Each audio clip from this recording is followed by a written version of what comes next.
நான் என்ன சொல்கிறேன் அப்படின்னு சொன்னால் சுமிக்கு தான் சொல்கிறேன். நான் உன் வாயில் விழுந்ததுக்கு இப்போ எனக்கு இது தேவையா? ஒழுங்காக நான் பாட்டுக்கு சிவனேன்னு தானே இருந்தேன். ஏதாவது பஞ்சாயத்துக்கு போகிறேன்னா வர்றேன்னா நேற்று கூட உங்கள் கூட வந்து நல்லா ஜாலியாக இருக்கணும்னு தான் வந்தேன். என்னை மதிக்காமல் அவமானப்படுத்தி அனுப்பி விட்டது யார்? நீங்கள் தானே. அதுக்கப்புறம் நான் பாட்டுக்கு போய் சூர்யா வீட்டில் இருந்தேன். நைட்டும் அப்படி தான் உட்காந்து லைவில் பேசுகிறேன். நேற்று எத்தனை கால் தெரியுமா சுமி பண்ணியிருக்கு? நைட்டு கிட்டத்தட்ட ஒரு 13 கால் பண்ணியிருக்கு.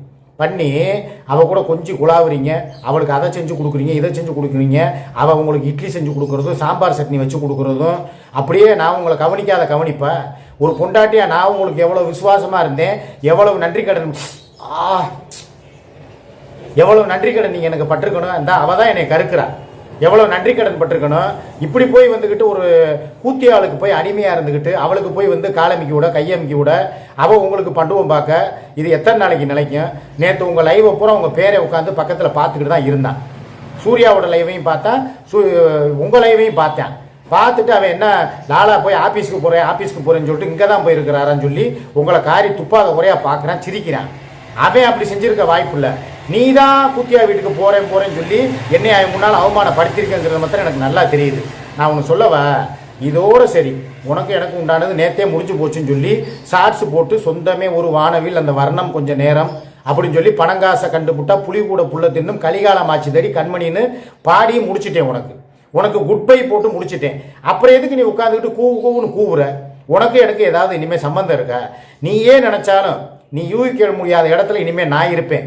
என்னைய வந்து நீ வந்து ஜனவரி 26க்கு மேலே கைது பண்ணுறதுக்கு ஏற்பாடு பண்ண போறியா? அதுக்கு முன்னாலேயே உனக்கு வக்கீல் நோட்டீஸ் வீட்டுக்கு வந்துடும். நான் உனக்கு புருஷனாக இருந்தால் தானே நீ எனக்கு வந்து பொண்டாட்டிங்கிற ஸ்தானத்தில் நீ போய் எங்கேயும் போய் கம்ப்ளைண்ட் கொடுத்து இவர் என் புருஷன், இவர் கூத்தியா வீட்டில் இருக்கிறாரு, இவர் வந்து குடும்பம் நடத்த வரமாட்டேங்கிறாருன்னு சொல்லி கம்ப்ளைண்ட் பண்ணுவேன். அதுக்கு முன்னால் உனக்கு நான் வக்கீல் நோட்டீஸை கொடுத்துட்டேன்னா அதுக்கப்புறம் உனக்கு எனக்கு என்ன சம்பந்தம்? தாராளமாக நீ போய் கம்ப்ளைண்ட் கொடுத்தாலும் நான் வந்து ஒரே வார்த்தை சொல்லிடுவேன். ஆல்ரெடி இவங்க ஏற்கனவே உங்களுக்கு வந்து செய்ய வேண்டியதெல்லாம் செஞ்சாச்சுங்கய்யா. 50 லட்ச ரூபாய்க்கு வீடு எழுதி கொடுத்துட்டேன். பிள்ளைகளுக்கும் செய்ய வேண்டியதை பூரா செஞ்சுட்டேன். இனிமேல் எனக்குன்னு சொல்லி எது என்ன இருக்குது? என் சந்தோஷம், என் வாழ்க்கை. அப்படியே அவங்க எனக்கு வந்து கிடுக்குப்பிடி கேள்வி கேட்டாலும் நான் சொல்ல போகிற வார்த்தை, அவள் ஒரு நடிகை. சூர்யா யூடியூப்பில் ஒரு ஃபேமஸான ஒரு செலிபிரிட்டி, நடமாட நயன்தாரா, இப்போ சிம்ரன்னு பேர் வச்சுருக்காங்க.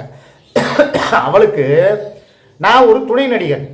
என்னைய வந்து ஒரு ரஜினியின் பிம்பம், ஷாருக் கான், நேற்று கூட கிருத்திக் ரோஷன், அப்புறம் இன்னும் காலேஜ் ஸ்டூடெண்ட்டு அப்படின்னு சொல்லி நிறைய எனக்கு வந்து நிறைய வாழ்த்துக்கள் வருது. என்னை ரசிக்க ஆரம்பிச்சிட்டாங்க. ஆக நாங்கள் 2 பேரும் சிறந்த ஒரு நடிகர் நடிகைகள்.